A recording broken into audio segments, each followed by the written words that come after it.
10 बड़ी शर्तों पर ट्रंप ने मुहर लगा दी है। ईरान के शर्त के मुताबिक आप समझ लीजिए वो 10 बातें बड़ी शर्तों के तौर पर क्या हैं। अब इसमें सबसे पहली बात यह है कि ईरान पर अमेरिका किसी भी तरीके का हमला नहीं करेगा। इसके अलावा हॉर्मुज़ स्ट्रेट पर ईरान का कंट्रोल बरकरार रहेगा। देखिए, सीज़फायर का ऐलान हो गया है, लेकिन ईरान की 10 बड़ी शर्तें इस वक्त आपके सामने हैं, जिसमें तीसरी शर्त ईरान को परमाणु संवर्धन जारी रखने की अनुमति और साथ ही ईरान पर अमेरिका के सभी आर्थिक प्रतिबंध जो हैं वो खत्म करने की भी शर्त है। और पांचवी सबसे बड़ी बात इसको लेकर कि ईरान पर लगाए सभी सेकेंडरी प्रतिबंध यहां पर खत्म कर दिए जाएं, संयुक्त राष्ट्र सुरक्षा परिषद के सभी प्रस्ताव रद्द कर दिए जाएं और IAEA बोर्ड ऑफ गवर्नर्स के सभी प्रस्ताव भी रद्द कर दिए जाएं। फेरिस में 2 और 3 यहां पर शर्तें ये भी हैं कि ईरान को जंग में हुए नुकसान का यूएस को हर्जाना देना होगा, यानी कि बड़ी भरपाई यहां पर करनी होगी। साथ ही पश्चिम एशिया से अमेरिकी सेना की वापसी की शर्त भी इसमें रखी गई है। और इसके अलावा देखिए, लेबनान समेत सभी मोर्चों पर युद्ध विराम की बात भी यहां पर ईरान की ओर से सामने आ रही है। और हमारे सारे सहयोगी इस वक्त हमारे साथ मौजूद है। रिफत अब्दुल्ला इजराइल से लगातार सारी अपडेट हम तक पहुंचा रहे हैं। हमारे सहयोगी शैलेंद्र वांगू, नीरज भी हमारे साथ हैं। इसके अलावा AK सिवाजी लगातार हमारे साथ जुड़े हुए हैं और दीपक वोरा जी भी हमारे साथ जुड़ चुके हैं। कुछ देर में हो सकता है कर्नल दानवीर भी हमारे साथ यहाँ पर जुड़ जाए। लेकिन सबसे पहले रिफत, आपसे ही जानना चाहेंगे हालात किस तरीके के वहां पर बने हुए, क्योंकि अभी आपने दिखाया कि एक क्लस्टर बम वहां पर गिरा। अभी क्या स्थिति, क्या फिर से कोई अलर्ट आया? देखिए, 2 अटैक्स अभी तक हुए। जिस तरीके से आपने लाइव देखा कि किस तरीके से ईरान की तरफ से अटैक किया गया और क्लस्टर बॉम्ब्स, यानी जो वॉरहेड था उसमें क्लस्टर बॉम्ब थे, कई जगहों पे वो गिरे और इम्पैक्ट कई जगहों पे दिखा है। और उसके बाद एक और अटैक भी हुआ, यानी अभी तक 2 अटैक्स ईरान की तरफ से तब से किए गए जब से डोनाल्ड ट्रंप ने सीज फायर अनाउंस किया और उसका रिस्पॉन्स जो है ईरान की तरफ से भी आ गया है। फॉरेन मिनिस्टर ने इसको मान लिया है कि 10 पॉइंट्स पे अब बात होगी। फिलहाल 2 हफ्ते तक जो है ये सिलसिला रुकेगा, लेकिन बताया जा रहा है कि स्ट्रेट ऑफ हार्मोज पे जो है अभी वसूली जरूर होगी और वो ओमान और ईरान की तरफ से की जाएगी। यानी जो यहाँ पे आपको मालूम है कि कई शिप्स पे 2 मिलियन जो है डॉलर्स लगातार वसूल किए गए पास होने के लिए जो वेसल्स हैं। तो अब उस पे अभी भी ईरान का कंट्रोल है। अभी जो 10 पॉइंट्स पे बात होगी उस पे सबकी नजरें हैं कि ये प्रोसेस कब से शुरू होगा। शायद डोनाल्ड ट्रंप जो है खुद इसमें इन्वॉल्व होंगे। और एक खास पैनल इस वक्त हमारे साथ मौजूद है, लेकिन एक बार फिर से आप तक ये वॉर ब्रेकिंग पहुंचा दे। 2 हफ्ते तक हॉर्मुज़ से अब आवाजाही यहां पर होगी और साथ ही 10 सूत्रीय प्रस्ताव जिसका जिक्र बार बार किया जा रहा है उसे मान लिया गया है। दीपक वोरा जी हमारे साथ मौजूद है। दीपक जी, आपकी तरफ यहां पर रुख करेंगे। सर, क्या कुछ आपको तस्वीर नजर आती है? जिन 10 शर्तों पर मुहर लगने की बात यहां पर कही जा रही है वो महज 2 हफ्ते के सीज फायर के लिहाज से बेहद खास है, या वाकई आपको लगता है कि जिन मुद्दों को लेकर यह पूरा युद्ध महायुद्ध में तब्दील हुआ वो इतनी आसानी से सुलझता नजर आता है? बहुत बहुत धन्यवाद। अच्छा लगता है जब आप लोगों के साथ होता हूँ सुबह सुबह। Thank you very much for waking me up.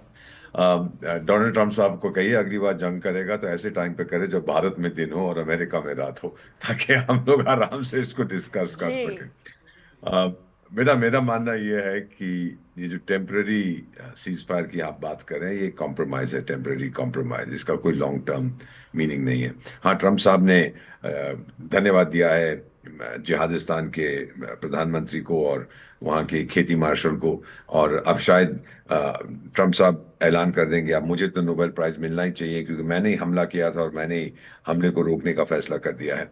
इसके कोई मायने नहीं है। वो जो 10 पॉइंट ईरान ने रखे हैं वो साफ जाहिर है कि ट्रंप अभी तक सबको पॉइंट्स को रिजेक्ट कर रहे थे, अब कह रहे हैं कि वो बेसिस ऑफ नेगोशिएशन बनेंगे। इसमें सिंसेरिटी मुझे नजर नहीं आ रही। मुझे 53 साल हो गए हैं कूटनीति में, and I have seen these kind of discussion. मैंने सूडान में देखे, मैंने इथियोपिया एरिट्रिया में देखे, मैंने कैमरून में, जहां जहां मैं पोस्टेड रहा हूं, नाइजीरिया में देखा है। जब ट्रस्ट नहीं होता तो इसमें कोई मायने नहीं है। और अमेरिका तो बिल्कुल भरोसा नहीं करता ईरान के ऊपर। ईरान बार बार कहता रहा है कि मैं डोनाल्ड ट्रंप पे भरोसा नहीं करता हूं, क्योंकि कहते कुछ हैं और फिर वो करते कुछ और है। तो जब तक ट्रस्ट नहीं होगा कुछ नहीं होने वाला। और फिर हॉर्मुज़ का स्टेटस अभी क्लियर नहीं है। अगर डोनाल्ड ट्रंप साहब मान जाते हैं कि ईरान को अधिकार है कंट्रोल करना हॉर्मुज़ को, फिर तो जो इंटरनेशनल पैसेज, जो इंटरनेशनल वाटरवे है, फ्री पैसेज ऑफ शिप्स, चाहे मिलिट्री शिप्स हों चाहे कमर्शियल शिप्स, वो तो सारा खत्म ही हो जाता है। वो जो principle United Nations conference on the law of the sea ने एस्टैब्लिश किया है वो फिर बिल्कुल चला जाएगा। फिर तो जिसकी दादागिरी है वो कहेगी तो मेरा है, तो यहाँ आप चुंगी दो मेरे को, तब आपके पानी के जहाज यहाँ से जा सकते हैं। तो शुरुआत तो अभी हो रही है, कठिनाई अब होगी। भाई कैसे, एक अंग्रेजी की कहावत है कि अग्री आपने सीज फायर तो कर दिया है, लेकिन जो अग्रीमेंट आप साइन करेंगे, the devil is in the Deepak Vora details. जी, बहुत अच्छी बात आपने यहाँ पर कही कि ट्रस्ट लेवल बहुत अच्छा होना चाहिए, तभी कोई समझौता यहाँ पर संभव हो सकता है। शैलेंद्र, लगातार आप भी क्योंकि इस पूरी वॉर को यहाँ पर कवर कर रहे हैं, आपको क्या लगता है कमांडिंग पोजीशन में कौन है? इसके अलावा कितना रेडी होगा ईरान इस समझौते को मानने के लिए, और कितना रेडी होगा अमेरिका?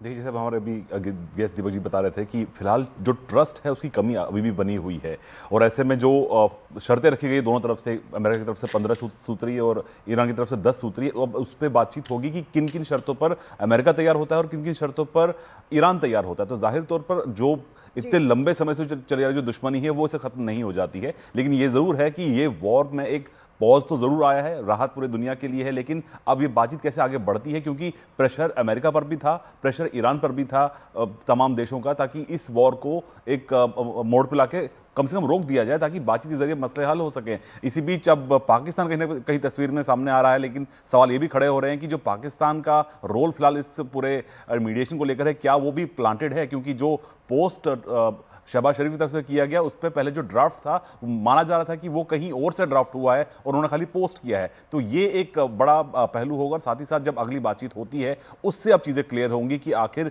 दोनों देश सहमत होते हैं या नहीं होते हैं, क्योंकि फिलहाल जो भरोसा है उसकी कमी दोनों तरफ बनी हुई है। सिराज सर, क्योंकि जाहिर सी बात है वैश्विक स्तर पर एक बहुत बड़ी राहत है, खाड़ी देश जल रहे थे, मिडल ईस्ट को हमने यहाँ पर भारी नुकसान के साथ देखा है। बहुत सीधा सा सवाल ये है, क्या वाकई जो ट्रंप बार बार कह रहे थे वो ना रुकेंगे ना झुकेंगे और ईरान को पूरी तरह से भस्म कर कर ही अब वो दम मानेंगे? 24 घंटे का अल्टीमेटम दे दिया था, ट्रंप झुक गए, वो दबाव जो वैश्विक स्तर पर आया उसके सामने?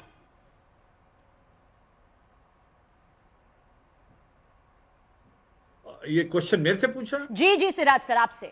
हाँ, देखो इसमें कोई शक नहीं है, मुझे लगता है कि भाई अच्छी पहल है, क्योंकि अगर ये लड़ाई रहती और जिस प्रकार से 1.5 घंटे पहले जो उन्होंने कहा था कि वो हमला होता और ईरान के पूरे पावर प्लांट्स और ब्रिजेस को डिस्ट्रॉय किया जाता है, ईरान पलटवार करता जो एक मिडिल ईस्ट के एनर्जी सेक्टर में, और उसके जो डीसैलिनेशन पॉइंट, और एक सबसे इम्पोर्टेंट चीज पॉइंट ये भी था, ऑप्टिकल फाइबर जो जाती है 60% जो इंटरनेट कनेक्टिविटी है पूरे वर्ल्ड की, उसको भी नुकसान हो सकता था। अब जो बात आ गई कि ये सीज फायर जो 2 वीक का हुआ, मुझे लगता है एक अच्छी पहल है, ये गिव एंड टेक है, और ये सीज फायर में इजराइल भी शामिल है और लेबनान भी शामिल है। तो मुझे लगता है बातचीत से ही कोई ना कोई हल निकलेगा। और मुझे सबसे इंपॉर्टेंट चीज है स्टेट ऑफ हार्मूज। अगर स्टेट ऑफ हार्मूज, कहीं ना कहीं रिपोर्टें ऐसी मिल रही हैं कि ये भी माना गया है कि स्टेट ऑफ हार्मूज में ओमान और जो ईरान है वो वसूली कर पाएगा।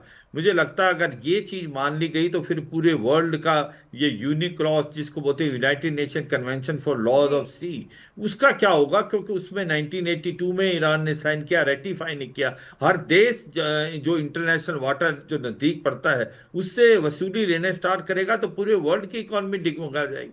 तो ये तो कोई बात बनी नहीं, मगर ये सच्चाई है कि प्रेशर तो था अमेरिका को भी। आप जैसे बता रहे थे कि मिड टर्म इलेक्शन है नवंबर में, और कहीं उनकी पॉपुलैरिटी गिर रही थी, और ये भी सच्चाई है उनका थोड़ा मोराल हाई था जब से जो सेकंड उन्होंने जो पायलट जिसको वेपन सिस्टम ऑफिसर बोलते हैं, बड़े ही एक डेयरिंग ऑपरेशन में बचाया।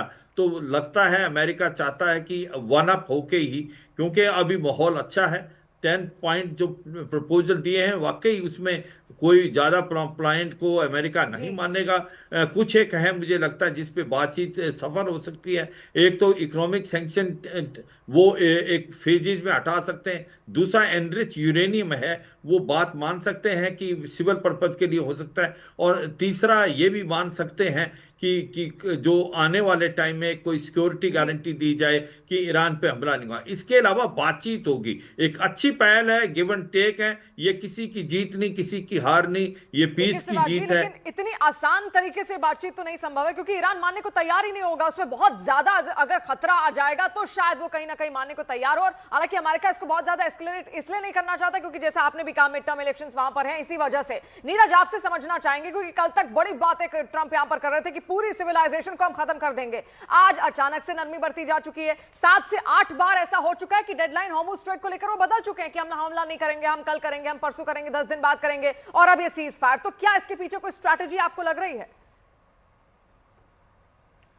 शिवानी, ट्रंप की तरफ से मुझे लगता है ये दबाव बनाने की स्ट्रेटजी थी और 28 फरवरी के बाद आपने ठीक कहा कि 7 से 8 बार अपने डेडलाइन को एक्सटेंड किया। देखिए 14 दिन का वक्त लिया है तो 14 दिन के वक्त को 14 दिन ही ना माना जाए। हो सकता है अगर बातचीत में कोई सफलता ना मिले और बातचीत जारी रहती है तो 14 दिन के वक्त को बाद में भी थोड़ा एक्सटेंड किया जा सकता है। हालांकि ये दोनों पक्षों पर निर्भर करेगा। दूसरी चीज की एक राहत की खबर दुनिया के लिए जरूर है। 10 पॉइंट जो बिंदु हैं ईरान की तरफ से उन सभी पे अमेरिका मानेगा, इस बात की उम्मीद कम है। और अगर स्ट्रेट ऑफ हॉर्मुज पे अधिकार ईरान को दिया जाता है कि वो वसूली करे तो ये दुनिया के लिए एक अलग मापदंड तय करने जैसा होगा कि दुनिया के दूसरे देश भी इस तरह की मांग करेंगे। लेकिन हो सकता है कि कुछ वक्त के लिए अमेरिका इस बात को मानने को भी तैयार हो जाए कि आप कुछ जहाज़ों से आप वसूली कर सकते हैं जो नुकसान हुआ है। और ये एक ईरान की मांग भी है अमेरिका से कि हमारे युद्ध में जो नुकसान हुए हैं उसका मुआवजा आप दे। तो हो सकता है अमेरिका स्ट्रेट ऑफ हॉर्मुज से वसूली करने के लिए कुछ वक्त के लिए ईरान को परमिशन दे दे, लेकिन फिर ओमान का भी अधिकार दूसरे हिस्से पर बन जाएगा। तो ऐसे में ये जटिल प्रक्रिया होगी। लेकिन एक बात जरूर है कि 14 दिनों का जो वक्त दिया गया है, जो 3 नाम सामने भी आ रहे हैं, जेरेड कुशनर का नाम आ रहा है, स्टीव विटकॉफ का नाम आ रहा है, ये दोनों मध्य पूर्व में जो वार्ताएं हुई हैं उसमें शामिल हो चुके हैं पहले। जेडी वेंस का नाम सामने आ रहा है क्योंकि कल ट्रंप के बयान के बाद जेडी वेंस ही थे जिन्होंने एक सकारात्मक संदेश दिया था और कहा था कि कुछ ही जल्द ही कोई बड़ा फैसला या सकारात्मक कदम युद्ध में हो सकता है। और वो कदम हमें ट्रंप के 14 घंटों के 2 बयानों में देखने को मिल गया। एक में उन्होंने कहा कि पूरी सभ्यता को नष्ट कर देंगे और दूसरा उनका जो बयान आता उसमें कहते हैं कि 14 दिन का सीज फायर हो चुका है।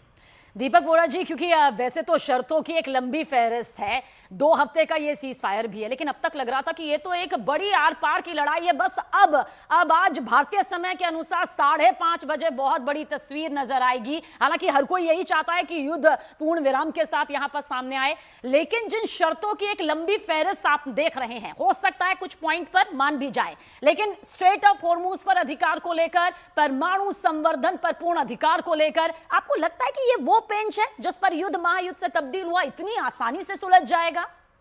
सवाल नहीं पैदा होता।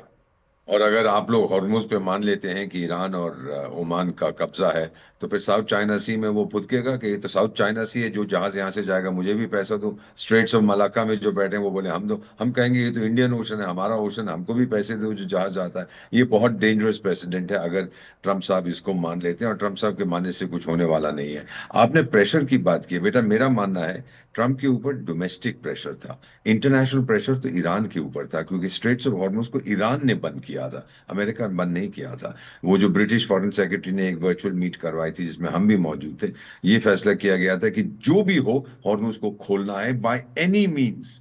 एनी मीन्स का मतलब होता है पहले शांति से खोल दो, नहीं तो हम ठोकेंगे।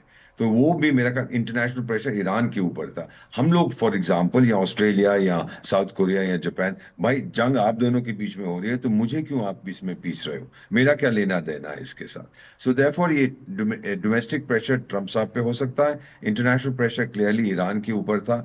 बाकी जो रशिया और चाइना ने ज्यादा कुछ नहीं बोला, वो तो बड़े खुश थे कि अमेरिका के ऊपर को नुकसान हो रहा है, उसके ऊपर वहां पे दबाव डाला जा रहा है। मेरा मानना है कि भले ही हम कहें, एक अंग्रेजी की कहावत है, अमेरिका में मैं सीखता था कि jaw is better than war, इसका मतलब बात करना इज मच बेटर देन जंग करना, लेकिन ये इतनी आसानी से सुलझने वाला नहीं है। ट्रंप जो मर्जी कहे कि सब कुछ अब ठीक हो जाएगा, अब तो दूध और शहद की नदियां बहेंगी, वहां पर कुछ नहीं होने वाला। ये आप देखेंगे 2-3 दिन के अंदर फिर से हमले शुरू हो जाएंगे और फिर ट्रंप साहब जो बड़े मर्क्यूरियल है वो कहेंगे अच्छा मैंने मौका दिया था। बिल्कुल आसान है नहीं, सब कुछ बहुत पेचीदा है और सब कुछ सोची समझी साजिश के तहत यहाँ पर आगे बढ़ता हुआ दिख रहा है। जो आपने बात यहाँ पर कही कि शैलेंद्र, इसका जवाब मैं आपसे जानना चाहूंगी कि जैसे दीपक वोरा जी कह रहे थे कि जो डोमेस्टिक प्रेशर है, और जैसा AK सिवाज भी यहाँ पर कह रहे थे मिड टर्म इलेक्शन का प्रेशर ठीक है ट्रंप पर है, लेकिन ट्रंप पर कहीं ना कहीं अरब नेशंस का भी तो प्रेशर होगा, क्योंकि वो तो हॉर्मुज स्ट्रेट पर डिपेंडेंट थे, वो तेल प्रोडक्शन करते थे, तब वहीं से सारा तेल जाता था कहीं ना कहीं अंदर खाने। ठीक है उनकी बात वो मानते हैं,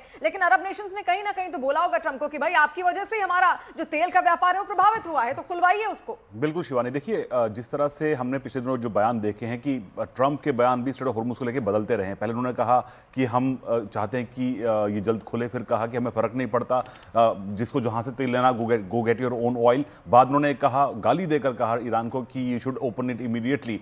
और एक बार कहीं ना कहीं जो डेडलाइन भी थी वो भी इसी बात को लेकर थी कि स्ट्रेट ऑफ होर्मुज को जल्द से जल्द खोला जाना चाहिए, और इसी के बाद ही अगर ये शर्त मानी जाती है तो जाहिर तौर से इसके बाद ही अमेरिका जो है अपने हमले से पीछे हटेगा। तो फिलहाल कहीं ना कहीं जो ये इस गल्फ रीजन में जो देश थे वो कहीं ना कहीं परेशान थे इस बात को लेकर कि ईरान लगातार उनके रीजन में उनके अमेरिकन बेसिस, इजरायली इंफ्रास्ट्रक्चर पर और इजरायली इंस्टॉलमेंट्स पर लगातार वहां पर हमले कर रहा था। तो कहीं ना कहीं ये देश उससे परेशान बिल्कुल थे। शैलेंद्र, आप ही से बहुत जल्द यहाँ पर, क्योंकि 10 जिन सूत्रीय मांगों का यहाँ पर जिक्र किया जा रहा है कि भाई ये शर्तें तो मान ली गई है, उसमें यह कि भाई अमेरिका के जरिए कोई आगे हमला यहाँ पर नहीं किया जाए, इसकी प्रतिबद्धता चाहिए। होर्मुज पर पूरी तरह से कंट्रोल, ये ईरान का हम बता रहे हैं। ईरान के यूरेनियम संवर्धन पर पूरी तरह से अधिकार इसमें है। जो ईरान को नुकसान हुआ है उसकी पूरी भरपाई यहाँ पर कही गई है। प्रतिबंधों को जितने भी लगे हुए हैं ईरान पर, ये हटाने, ये दर्शकों को भी बता रहे हैं और शैलेंद्र से और तफसील से यहाँ पर बताएंगे। साथ ही अंतर्राष्ट्रीय परमाणु ऊर्जा एजेंसी, जिसका जिक्र भी शिवानी आप यहाँ पर कर रही थी, सभी प्रस्तावों को खत्म करने की बात भी इसमें है। और साथ ही साथ अमेरिकी सेना की वापसी,